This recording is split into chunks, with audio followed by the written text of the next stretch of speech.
So here in the UK, the latest data shows that more than half of the people starting a GLP-1 struggle to maintain healthy habits after the first 3 months, especially around things like movement, protein intake, hydration, and just emotional eating.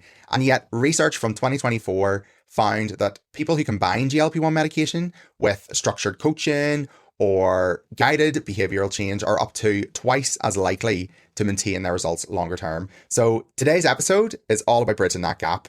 How do we make these medications work with us, not for us?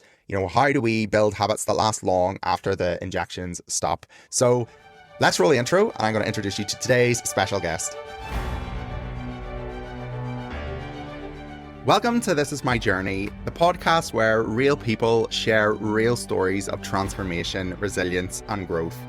I'm Marc, and after navigating my own path through major lifestyle change, I created this space to open up honest conversations around identity, mindset, and what it really takes to evolve. So along the way, we'll also hear from professionals, from pharmacists to psychologists and fitness experts who help us make sense of the science and support behind these journeys. So whether you're just starting out, deep in the process, or you're finding your footing after big change, you are not alone. This is your place. This is my journey. Let's walk it together. Welcome back, everyone. And today I'm joined by Dr. Mike Herring, a medical doctor, type 1 diabetic, personal trainer, weight loss expert, and creator of Vivy, an evidence-based app that helps people build simple, sustainable habits with real medical insight behind it.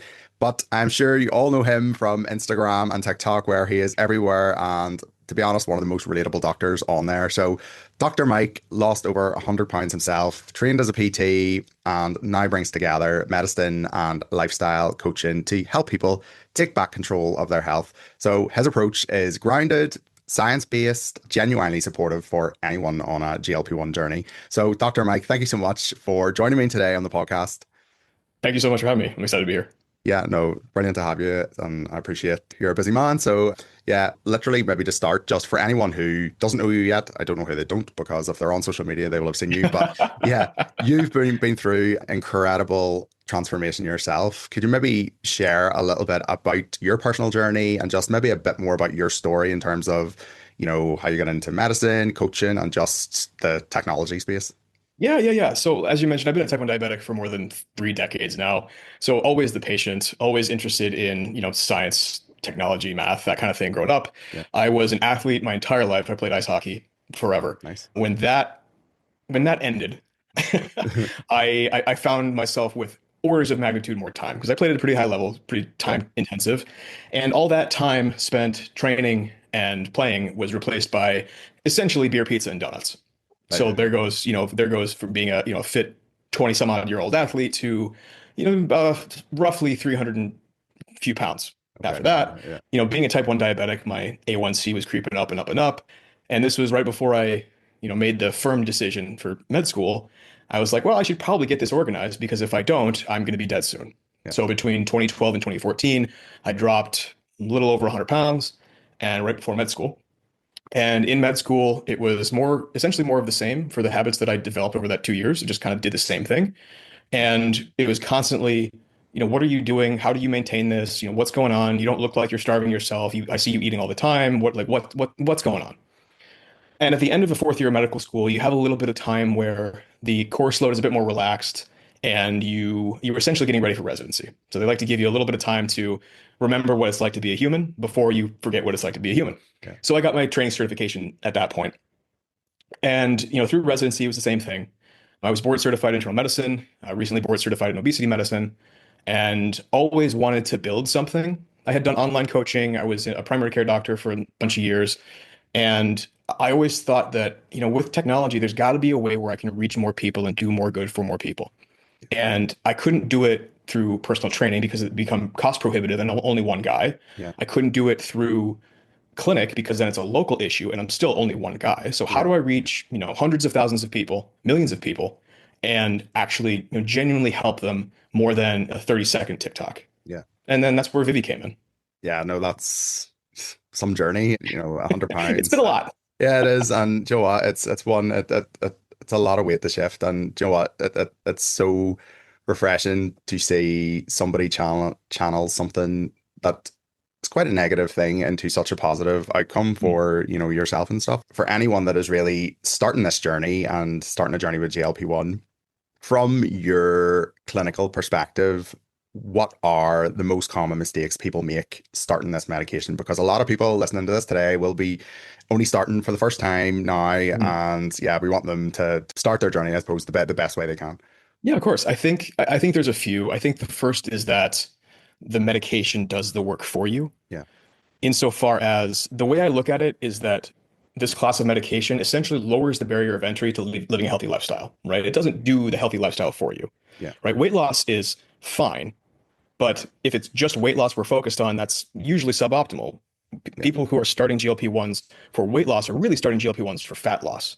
yeah, Because if you want weight loss, we'll just get your leg amputated and you're good to yeah, go, right? yeah, Like I yeah, wouldn't yeah, suggest that, right? yeah, yeah, But more often than not, it's related to fat loss. Maybe it's related to type 2 diabetes, with Zepbound now being FDA approved for sleep apnea, hmm, then maybe it's for sleep apnea as well. yeah, But mostly it's fat loss. But it doesn't do the work for you. It just makes the work easier to start. And then once you start, you kind of snowball effect as long as you pay attention to it. yeah, That's number one. Number two is that when people start, they expect to lose a ton of weight overnight because they'll see celebrities at some point who are overweight, hmm, and then you don't see them for a couple of years, and then they show up, 50, 70 yeah, pounds, 100 pounds lighter, yeah, and they're like, oh my God, this happened overnight, not realizing that you haven't seen this person in public for a year and a half, 2 years. yeah, yeah, Like, oh, just like, one time to the next time, but what's that time in between, and what is the work that person put in away from the camera? yeah, You don't see that. yeah, So one of the things I like to tell people is when you start these medications, the first dose is not really meant to be a weight loss appropriate dose. It could be for some people, which is why one of the reasons we start low, but more so it's for how are you going to tolerate this medication? yeah, Let's ease you into it. When you first start, you're probably going to have some sort of GI side effect that will not be super fun. It gets better over the course of time, and then we see how much better that gets before we decide to go up on a dose. yeah, And then once you get to the higher doses, that's really where clinically significant weight loss takes off. mhm, I am a big fan of minimum effective dose. yeah, So if you're someone who's been on the entry level dose of Zepbound, entry level dose of Ozempic, whatever it might happen to be, and you maintain a pretty significant weight loss and it's not really going anywhere, yeah, and your side effects are great, your mood is great, you're making all kinds of lifestyle progress, I am not interested in increasing that dose. yeah, Because if, it's not necessarily if some is good, more must be better. yeah, Like if some is great, let's stick with great. yeah, yeah. I think those are the two main things that come to mind. Yeah, no, I would completely agree with that second one. I think, you'll get this as much as most of us do on like social media and stuff. And it's like, should Mm. I move up? Should I move up? And if one is working for you, why increase that? That Yeah, and it's also makes the sense. misunderstanding of what a plateau is. Yeah, If you haven't lost any weight for 4 days, not a plateau. yeah, If you yeah, haven't yeah, lost any weight for like 8 or 10 weeks on the low dose, it's like, yeah, okay, that's yeah, way more reasonable, especially after kind of doing some self-reflection and understanding, okay, where am I succeeding? Where am I failing? Is this medication related? Is it not medication related? There's a lot more that goes into it than, oh, yeah, the number on the scale hasn't changed. I need to change my dose. yeah. I think everybody wants to be at point B of the scale, and Yeah. and they don't want to start at A, they just want to be at B, and I think that's the Right. problem. It's they don't want to waste another day. Yeah, and it's that A to B thought is, I wish people would put that B infinitely in the distance Yeah, because it's a lifestyle that requires, forever, yeah, right? When I got to my lowest weight probably 11 years ago, I didn't just stop and then revert to back what I was doing a couple years yeah, before then. It was, okay, I'm still doing all the same things. yeah. It's almost my biggest regret having been on this journey too, because you're trying to get to be so quickly that you forget to enjoy the process, even of losing Yeah, and weight you and forget to building any learn the habits. process. Yeah, yeah, Right? There's a lot that goes into just kind of understanding how to build these habits so that, if you happen to be traveling one week and you can't make your own food, you're in a place where your reaction to eating out is going to be to choose a slightly healthier option than you otherwise would have. yeah, And it's that kind of understanding. It's like, oh, well, I could just get the grilled chicken. I'm sure it's going to be good. Before I would have gotten the fried chicken because, yeah, who doesn't love fried chicken? yeah, But at the same time, it's making a slightly better, making a much healthier decision and maybe sacrificing a little bit of the joy as opposed to yeah, sacrificing no joy and making the much less healthy decision. yeah, That's part of the learning process with this yeah, journey. And I think it's part of the learning process that gets overlooked far too frequently. yeah. No, 100% agree. So For anyone then that is again starting this journey, how do GLP-1s affect cravings, stress eating and just those reward pathways? What strategies could actually work for people long term if you're starting this? Because, you know, a lot of us have them, the likes of me, I was 100% a stress eater. So Mhm. this being on this medication completely took that away for me to such a positive degree. So Yeah. Well, the way the medications work is, we all hear about like the delayed gastric emptying, and we all yeah. hear about the GI related side effects, but where it works most potently is in your brain. Hmm. So when it hits your brain, it kind of diminishes the dopamine response you get to those cravings and that stress eating. It's like, oh yeah, I would, I'm kind of stressed. I would just, go have a chocolate bar, but eh. And that's exactly what it does. It's like I'm Yeah. not going to get much joy from this. So like, Yeah. what's the Yeah. point, kind of? It really removes a lot of that food noise, that overwhelming screaming in the back of your mind that, when I was at my heaviest, I struggled with constantly. I still have it every now and again, Yeah. but it's much better controlled now. Yeah. But it's the, oh my gosh, I've eaten so much. I'm still so full, but I want to eat more and not being able to shut that off. Hmm. That doesn't happen Yeah. nearly as much or with the aggression that it used to. Yeah. As far as strategies are concerned for that level of eating, a lot of things can feel like hunger. Thirst can Yeah. feel like hunger, stress can feel like hunger. A lot of things can feel like hunger, and everyone has a different way of kind of combating it. Hmm. Some people, and there's no real wrong answer. It's just which one works best for you. Yeah. Some people will decide to, I think I'm hungry. Well, I'm going to go for a walk for 10, 15 minutes and see if I'm still hungry afterwards. Yeah. Great option. Yeah. I'm going to go have, a glass of water and then wait 10 minutes and see if I'm hungry afterwards. Yeah. Great option. Yeah. Another one I heard was, if I am willing to cook myself a full meal, start to finish, I'm hungry. If Yeah. I'm only willing to grab, a bag of chips out of the cupboard, maybe I'm not that hungry. Yeah. Yeah. So it's where is your line? What is your strategy? There's no incorrect strategy if it works well for you. Yeah. Yeah. No, that's really good advice. But yeah, just from the point of view of you being type 1 diabetic, because if anybody that's maybe wanting to start this that is type 1, what is the kind of guidance around that in type 1 diabetics?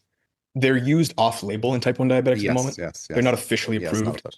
So the studies are not robust, Yeah, let's say. yeah, The way I would think about it is, well, there's a couple areas. One, if you are struggling with these kinds of food noise feelings and with weight simultaneously with a controlled blood sugar, okay, yeah, this seems like something that we can, tread carefully on because it yeah, does increase your insulin sensitivity, and these medications will, cause a lot of people to lose weight quickly, which then means I need to adjust my insulin. yeah, I was just telling somebody earlier this morning that, at my heaviest, I've since stopped this insulin since I got an insulin pump, but yeah, when I started, I was taking 28 units of my long-acting insulin, and then at my lightest, I was taking half that. yeah, Right. And if I wasn't paying close attention, that's a lot of extra insulin that would yeah, have ended in my demise. yeah, yeah, Right. yeah, So that's something to be very, very careful of. yeah, There are some of these feelings that can be explained by just constant high blood sugar. yeah, Right. So when you have high blood sugar and you don't get the insulin to bring glucose into those tissues, your tissues essentially think you're starving to death. yeah, And then your brain gets the sensation that, hey, my tissues are starving to death. I'm starving to death. I need to eat more, which then only makes the high blood sugar worse. That's a problem. right, yeah, There's also a concept called hyperphagia of hyperglycemia. That's that concept where your blood sugar is really high, but you're really hungry. Well, why the hell am I hungry if my blood sugar is way too high? yeah, yeah, That's why, because the sugar it's in your bloodstream, but it can't get to anywhere because you don't have any yeah, insulin. So it's can your symptoms be explained by poorly controlled blood sugar? If the answer is yes, well then let's try to get the blood sugar controlled first with the lifestyle by itself. Let's see how that does, and then if that is not doing the trick, then I think it would be of consideration. yeah. No, that's really interesting. And the only reason I asked that is, I have a friend that's type 1 diabetic. I do often get asked, why can't I go on to this or try this or whatever. So yeah, there will be a lot of people that actually be It's not interested that you in hearing. can't. Yeah, yeah, It's that we don't have the data to show, what's going to happen. happen. Yeah, Because this was really studied in people with obesity and people with, obesity related illnesses, type 2 diabetes, uncontrolled high blood pressure, that kind of thing. yeah, And because the data in type 1 diabetics is so sparse, it's yeah, one of those things where it's like, it's got to be really, really worth it to take this risk without the robust level of data that we have on these other yeah, populations. for this particular population. Yeah. And it takes a very, very keen eye constantly, and someone who really understands their type 1 diabetes very, very well and is comfortable making their own slight dose adjustments, or with an endocrinologist that is on top of them Yeah. a lot. Yeah. Because it can get very dangerous. I make the argument that high blood sugar will kill you eventually, low blood sugar will kill you now. Yeah. I think that's where the importance of this is too. Like GLP-1s, they're prescription medications, and that's why, they should be treated seriously. Sorry for going off No, topic you're there, good. but I think I I mean, was really I can talk about type 1 diabetes until I'm blue in the face. yeah, that's like my friend who is like everything's type one. Yeah. But yes, so you PT coaching, Mhm. why is protein so important on a GLP-1? Because we hear it till we're blue in the face. What do most people get wrong? It goes back to the weight loss versus fat loss argument. Yeah. Right. So when you're in a calorie deficit or consuming many fewer calories than you had been previously, your body will look for anything to eat. And muscle is one of those things that your body will eat. Mhm. Now, remember, the goal is to be healthier, not just to be lighter. Yeah. It often is that being lighter will lead to better health, but what is the muscular sacrifice there? Yeah. One of the ways to maintain muscle is to make sure you're getting appropriate protein. For people in a calorie deficit, something in the neighborhood of zero point 0.6 to zero point 0.7 grams of protein per kilo of ideal body weight, or per pound of ideal body weight, excuse me. Not the body weight you are, but the body weight you would think to be your healthiest. Okay. Now that you can do all kinds of different math that way, but that will help you maintain muscle. Of course, strength training and giving your muscle those signals that, okay, there's not a lot of resources, but I'm doing a lot of stuff. So I cannot eat this. In fact, I might need to build more of this. Protein will give you the building blocks to make more. Yeah. While you're strength training, and cause your body to maybe turn a blind eye to it when it needs something to eat and you're not giving it any food. Touching on what you said there, leads into my next question. For people, ultimately this having that protein and exercise, that's super, super important for anyone on this journey, just to maintain that muscle mass. So for anybody that can't exercise, much at the start, because some people are going to be, very heavy and just very limited mobility. What are the most realistic ways to build movement into, their routines at the start? Yeah, the question starts with what can you do? Yeah. Right. And let's say all you can do is walk around your neighborhood. Right. That's the top you can do. Great. Walk around your neighborhood. Maybe you do it once a week. Okay, let's try to do it twice a week, 3 times a week. Right. So if you've got someone who's 400 pounds, right, and maybe their ideal body weight is 200 pounds, it's like going for a walk around your neighborhood with a 200-pound weighted vest on. Yeah. That's a big weighted vest. Sometimes I wear a 40-pound weighted vest, and that's a lot. Yeah. Like I have to remember that, no, I was 100 pounds heavier. Yeah. I have to wear a 100-pound weighted vest and go walk my dogs. Yeah. No, absolutely not. Like that, you take what you can do, yeah, and you add a little to it. That's all you have to do, right? If you're someone who maybe doesn't really struggle with that level of movement, and you want to go try some things, go try them. Maybe you want to try Pilates. Yeah. Great, go for it. Maybe you want to go play pickleball. Maybe you want to, go to the gym and go do a Zumba class. Like, I don't care what it is. If you can do it, whatever you can. And then as you progress, try to do it a little bit more, a little bit more, a little bit more. Maybe it's like the first example, you can walk around your neighborhood once a week. Great. Twice a week now. Cool. Right? That becomes easier 3 times a week. And you keep progressing from there. Yeah. That's all you need to do. That's it. It's just about building on week by week, and Sure. you'll get there. And that was the case for me, and I'm sure that was the case for you back when you were losing all that weight. So yeah, a lot of people, I think, because a lot of the questions I'll get, and you'll probably get these too, with people maybe are have certain disabilities or whatever, but it's just about doing whatever is within your means to be able to do. So I think it's really important for people to know. Yeah, I mean, if you're bed bound, take a bottle of water and lift it over your head a couple times. Yeah. Right? That's it. Doing any movement, whether or not some meathead on Instagram thinks it's actually exercise. Yeah. Doing any kind of movement is better than doing no kind of movement. Yeah. No. Right. And it might be as simple as, can you get up out of the chair? Okay, do that 10 times and tell me you're not out of breath. Yeah. It's like, and that goes for anybody. Yeah. Like stand up and sit down out of your chair 10 times and tell me that you're not a little bit gassed. Like, yeah, you will be. I promise. I think we all would be. We've touched on this. Building that muscle and maintaining it while you're on this is so important. And I think really I kind of just want you to, I suppose, just explain to anybody that's listening, why muscle is so crucial for long-term fat loss and metabolic health. Yeah, I think it's got more to do with longevity than anything, I Yeah. think. I Yeah. think, muscle, yeah, yes, 1 pound of muscle at rest burns more calories than 1 pound of fat, but it's not by that much. Mhm. And it doesn't make a humongous difference for most people. But where it really gets to the place of importance is as you get older, people hear about, falling and breaking your hip. Mhm. Okay. And they blame it on balance. And what's actually more accurate is it's not really a balance issue because a balance issue is like, you spun around 30 times and you're dizzy and the room is spinning and you lose your balance and fine. What usually happens is it's not a balance issue for these older people who fall and break their hip. It's they're literally too weak to walk. They have no muscle mass Mhm. and they stand up and they walk around and then they just fall because they're too weak to walk. Yeah. And that's a growing concern. And if you lose all of your muscle mass, let's say you started GLP-1 when you're 40 and you just take the GLP-1 and you essentially starve yourself to death. Mhm. By the time you're 50, you're not gonna be able to walk, Yeah. right? You're gonna lose muscle mass, you're gonna lose bone density.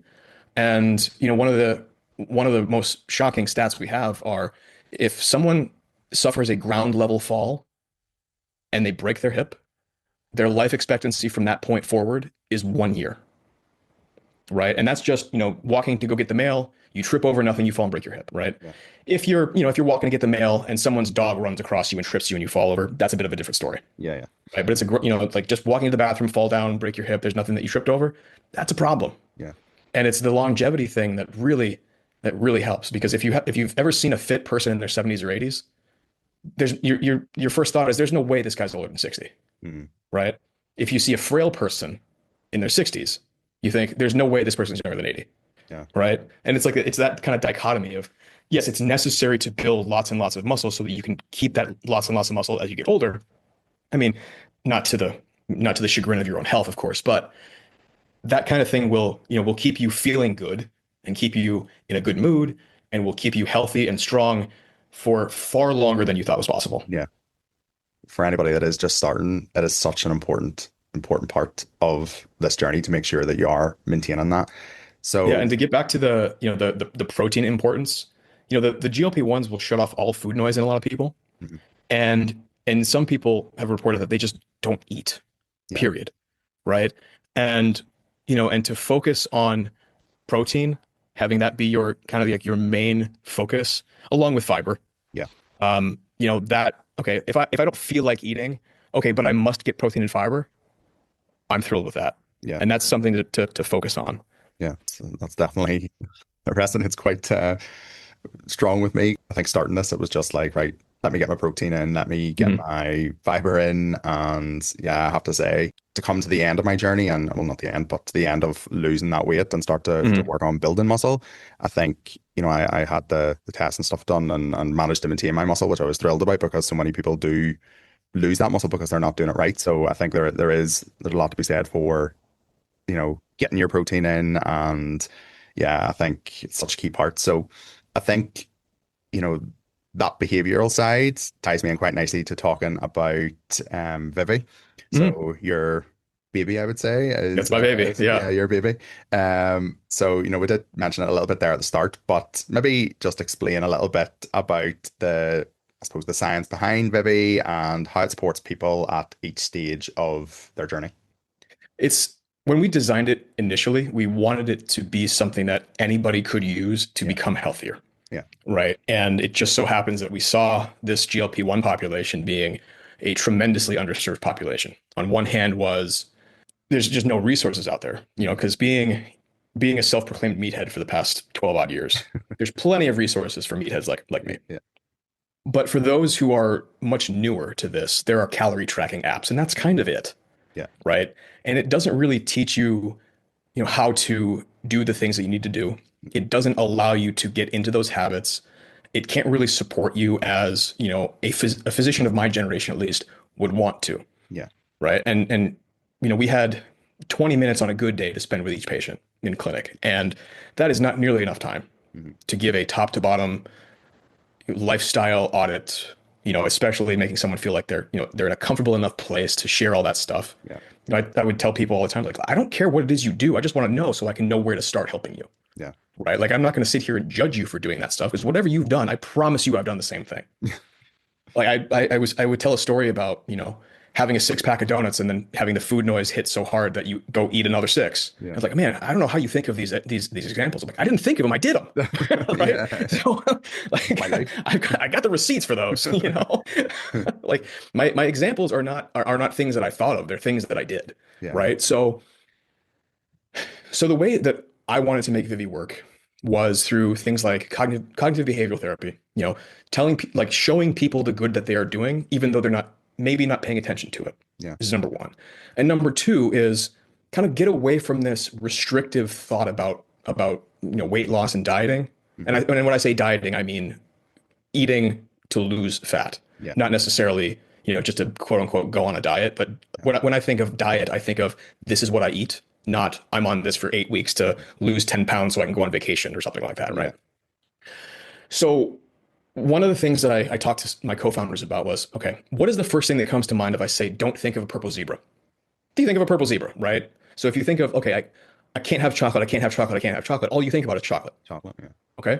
Well, what if we flip that on its head and say, I want you to get more fiber. I want you to get more fruits and vegetables. I want you to get more protein. It's like, okay, think of a golden elephant. First thing that pops into mind is a golden elephant, right? So think of doing stuff that's going to further your health journey.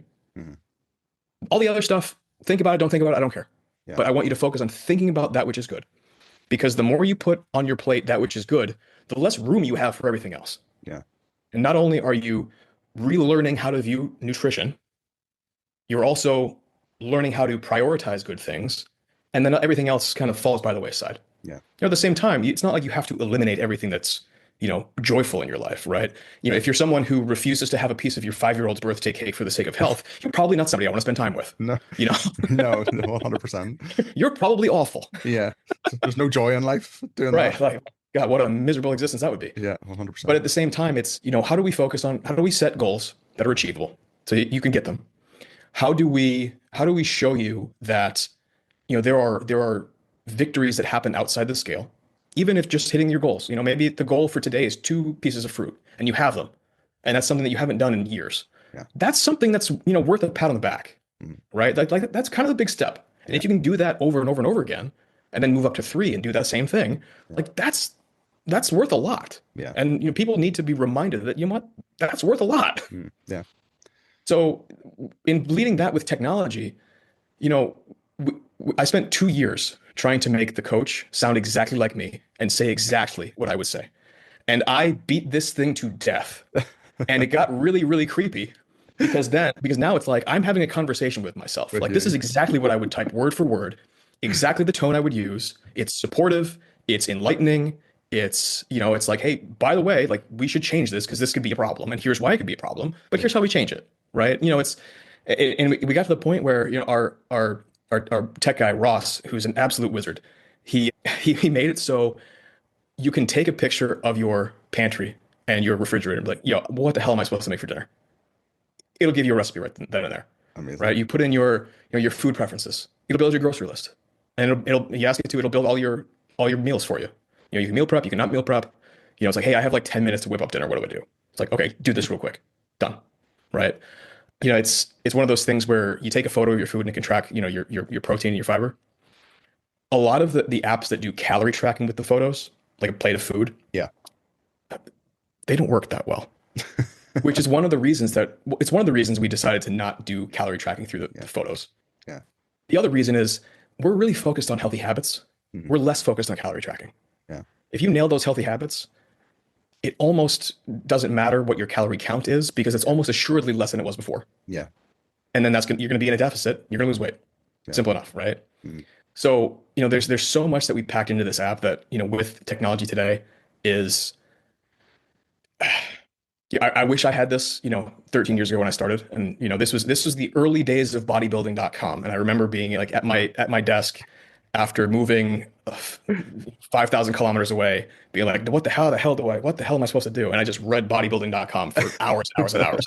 And that's how I learned the first couple steps. Yeah. Then I went to medical school and residency and, PT school, all this stuff. Yeah, right. Yeah. But, this is something that like would have been a cheat code had I had it, 15 Yeah. years ago, 12 years, 13, whatever, however long it was ago that I started, would have been a cheat code because there's just so much in there. And, even for the people who, want to learn stuff, I even put like a Khan Academy style mini lectures in there. Yeah. You can just kind of thumb through. And then what the coach will do is like, hey, if you want to dive deeper into this, like let's chat. And you can have a conversation with the coach and the coach will teach you stuff like I would. And I can't tell you how creepy it was hearing myself tell me things that I knew. Yeah, I can But I imagine how mean, creepy that was. like it's like the coolest thing in the world to see. Yeah. It was a lot of work on all of our sides, Yeah. but it's really cool to see, just how comprehensive this tool can be Yeah. and is. Yeah. And I think for a lot of people who want to track their shots and their side effects and stuff like it, we do that too. Yeah. But I wanted to make a resource for people, in frankly a patient community that's near and dear to my heart because I was there once Yeah. and make it make it so good that nobody could possibly want anything else. Number one, and number two, compared to most of the other apps out there, you could replace them with a notepad. Yeah. So I wanted something that would almost extend my arm as a physician to all of my friends on this journey. Yeah. Like, yes, I am a dual board certified physician, but I can't be your doctor through an app like that. Yeah. Yeah. So it's, we have a pretty low threshold to be like, yo, call your doctor because this is messed up. Yeah. Right. Yeah. But that's rare when that happens. But, it's still kind of a safety protocol for the patients, So I get DMs be like, hey, my father has this, and this. What should we do? I'm like, I don't know. Yeah. You're messaging me from the Philippines. Yeah. Like the drive's a little inconvenient for me. I'm sorry. Yeah. Get your So, I mean, I think it's, we managed to make something that reflects how I would walk these people through this journey.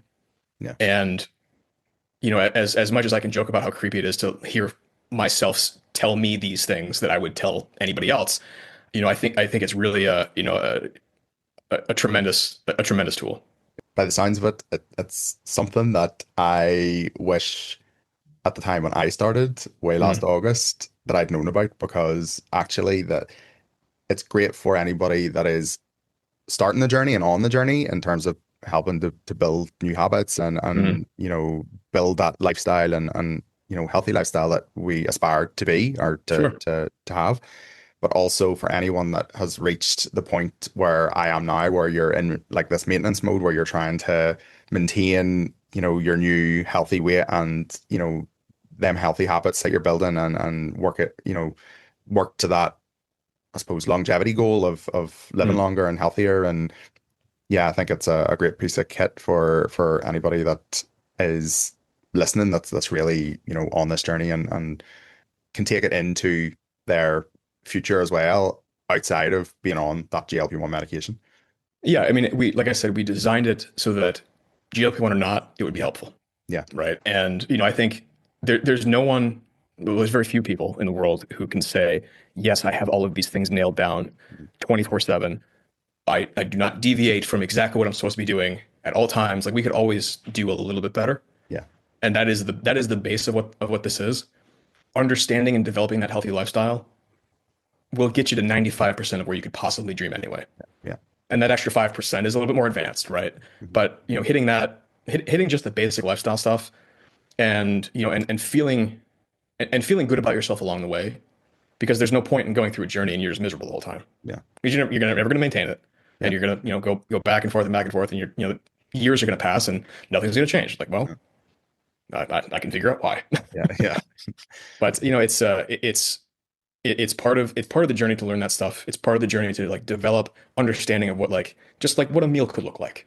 It's just learning, what things are calorie dense versus not calorie dense, and things that are, tasty for how few calories they have versus horrible for how few calories they have. That kind of thing, right? It's like, a pound of strawberries has 150 calories in it. I like strawberries. Yeah. Right. I would choose a pound of strawberries over a pound of celery every single day. Yeah. It's like understanding that level of nuance there. It takes a while. Yeah. Right. But it's, it's something that should happen and can happen pretty easily. Yeah. I think for a lot of people, it's almost the unknown. You don't know. I think it's just learning, what foods and what activities is good for you, and people just stick to what they know. And I think that's where that unhealthy lifestyle and stuff can come from, because that is all they maybe know, and they haven't looked outside of, getting into that, the healthier foods that are tastier and Yeah, I mean, there's definitely a place for, for the fear of the unknown kind of a yeah, thing. yeah, That's definitely part of it. And I think that's where the support really comes in is necessary. yeah, Like you have to experiment this whole time. You have to try things that maybe you wouldn't otherwise have. yeah, no, Is totally. like, is having a handful of spinach on your sandwich really going to take that sandwich and make it terrible? Hmm. It might, but Yeah, probably not. no, You know, is having an apple instead of a bag of chips really going to ruin your life? Unlikely. no.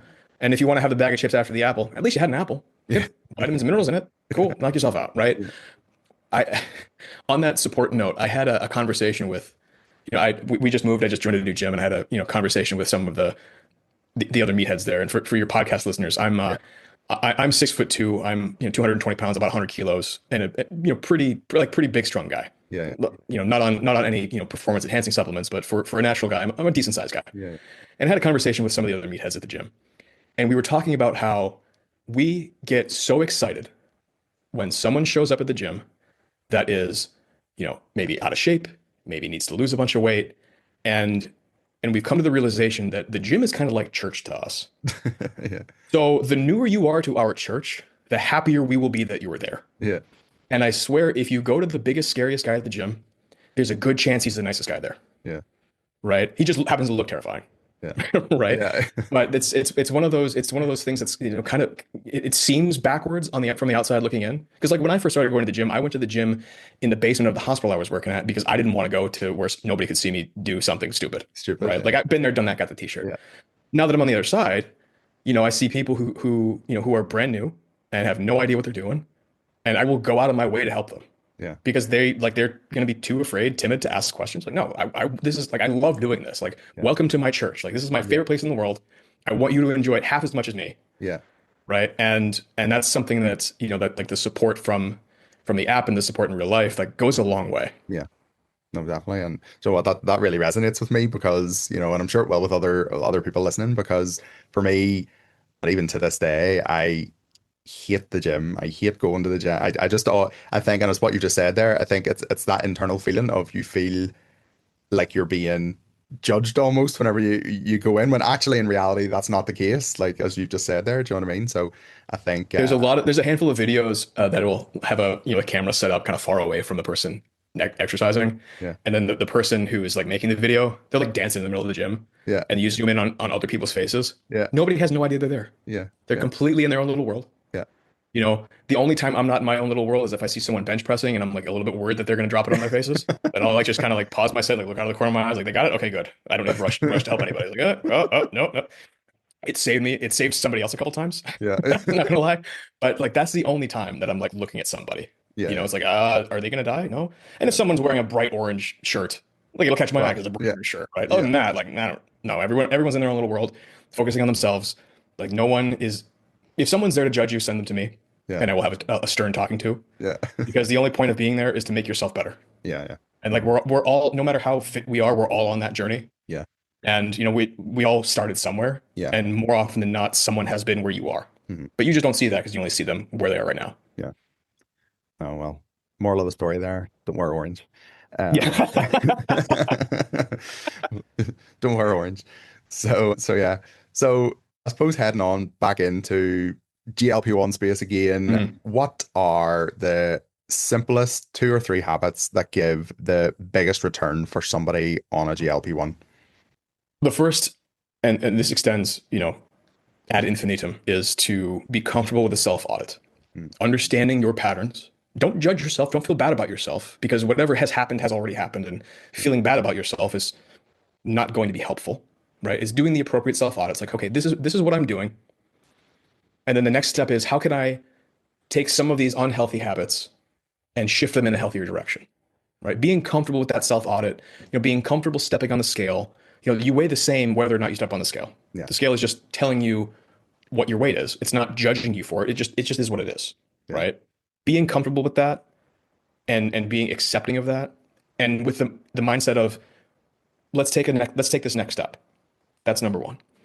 As far as general, lifestyle habits, making sure your plate has good things on it, right?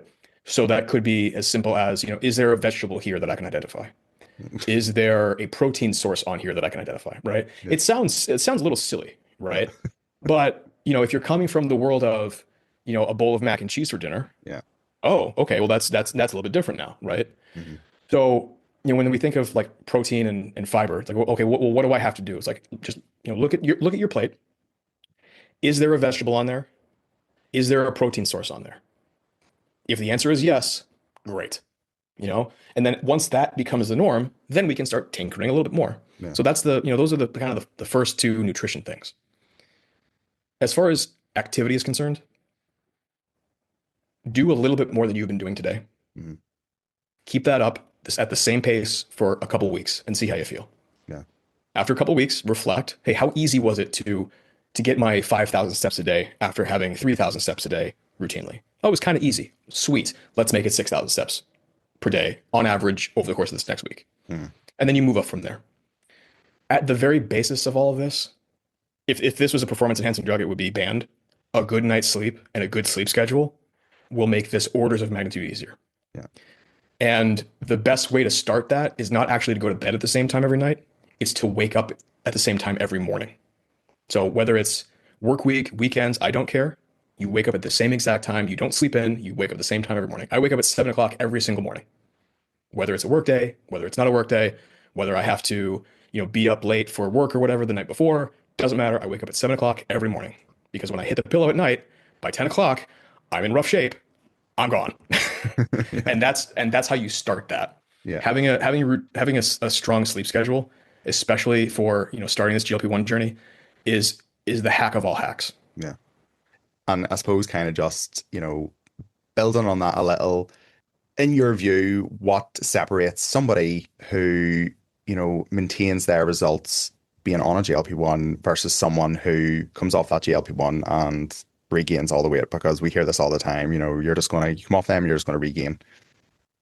The studies are pretty robust with after being on a GLP-1 medication for a long period of time, most people gain somewhere in the neighborhood of 2/3 that weight back. Hmm. So the way we actually think about it is that, the obesity and that which is going on in someone's brain is a chronic medical condition, Yeah.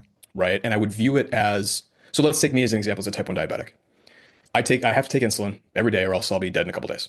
Yeah. If my A1C is normal, do I no longer have diabetes? Do I just like not get insulin anymore? Because then I'll be dead soon, right? Yeah. And for most of those on a GLP-1 with a significant amount of weight to lose, with a significant amount of food noise, this is kind of how the brain works, for lack of a better term, incorrectly. Yeah. This is a chronic medical condition. Yeah. So when people say, "Oh, I just want to be on I just want to get on Ozempic for a few weeks so I can lose the weight to go on, on vacation," I say, no. Yeah. Right? Like this is something that is treating a chronic medical condition that will lead to other chronic medical conditions if not taken care of properly. Yeah. Now, that's not everyone, Yeah. right? Some people, that's a minority, but some people can be on these medications for a reasonably long period of time, a year plus, develop lots and lots of healthy habits, have those habits be, reflexive. They don't even have to think about it anymore. Mhm. Then they wean off the medication a little bit. They see how they do, and then maybe they wean off completely off and they're not on it anymore. It's the development of those habits that have saved them from gaining a significant amount of weight back. Mhm. Now, maybe they gain a little bit of weight back, right? But if you've lost 100 pounds and you gain back 10 and you don't have to take a shot every week, okay, for some people that might be worth it. Yeah. Yeah. But I think for the vast majority of those who are getting significant benefit from GLP-1s, it's, this is a lifelong thing to control a chronic medical condition and not something to take just because you want the scale to read a certain way. Yeah. So I suppose taking it again a little bit further, Sure. because we are nearly out of time, but if you had to give somebody that was listening that is just starting or has just started this journey one core message, what would it be? You are doing this for health because your worth has nothing to do with your weight. Mhm. You are not a bad person because you carry excess weight. Mhm. You are just a person who is carrying excess weight. Mhm. How good or bad you are has nothing to do with what you weigh. Yeah. You are doing this and making this decision because you want to be healthier for a long period of time, whether it's to be, around for your kids, your grandkids, for whatever goals you might have for living longer. That's why you are doing this. Sure, maybe there's a little vanity in there too. Yeah. I'm not going to judge you for that. Yeah. But you are doing this to be healthier. You are not doing this to be a better person because your worth has nothing to do with your weight. Yeah. No, I think there'll be a lot of people that just hearing you say that, it's stringing a little bit with me in terms of the emotional side, because it's like, it's I think it's hard. It is hard hearing that for the Mm. first time, but yes, amazing, amazing episode, amazing advice, amazing just everything you've just said there today. I think will 100% resonate with anybody on this journey or thinking about starting this journey or even at the end of that journey. I think all I can really finish on is really to allow you to talk about where everybody that's listening that wants to find you and follow you, and find out about Vivy and your coaching and, maybe want to dive a little bit deeper into that. Where can they find you? I know, you can say I can drop the links and stuff into the caption Yeah, of this we'll podcast put as the well. we'll, But we'll put the links in the podcast description because there's a all the doctors are spelled DR, and I don't want to give them all that stuff. But yeah, there's GLP-1 specific ones. There's just personal ones that are all public. yeah, But the app is called Vivy, Vivy. yeah, It's a little yellow heart smiling at you. yeah, That's the app. It's essentially turned me into an app, which was exactly the goal. And for your listeners, I hope whether or not you care to hear from me ever in the future, I hope you got something out of this.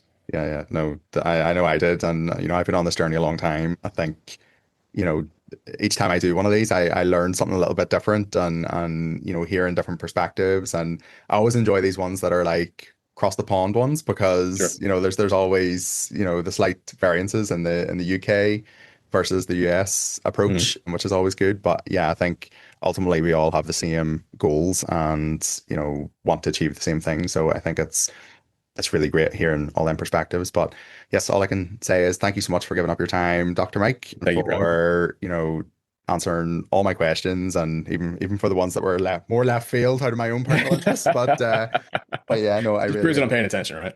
yeah, yeah. No, I really appreciate it. And yeah, hopefully everybody, well, I know everybody listening will get something out of it. If not the whole episode, there'll be I hope bits so. there that people will take away. Yeah, definitely. I should be checking out Vivy myself because I think it sounds like a great piece of kit and actually something I've not really heard of like anyone else kind of doing. So yeah. Mm. So yes, thank you so much. Appreciate you, Mark.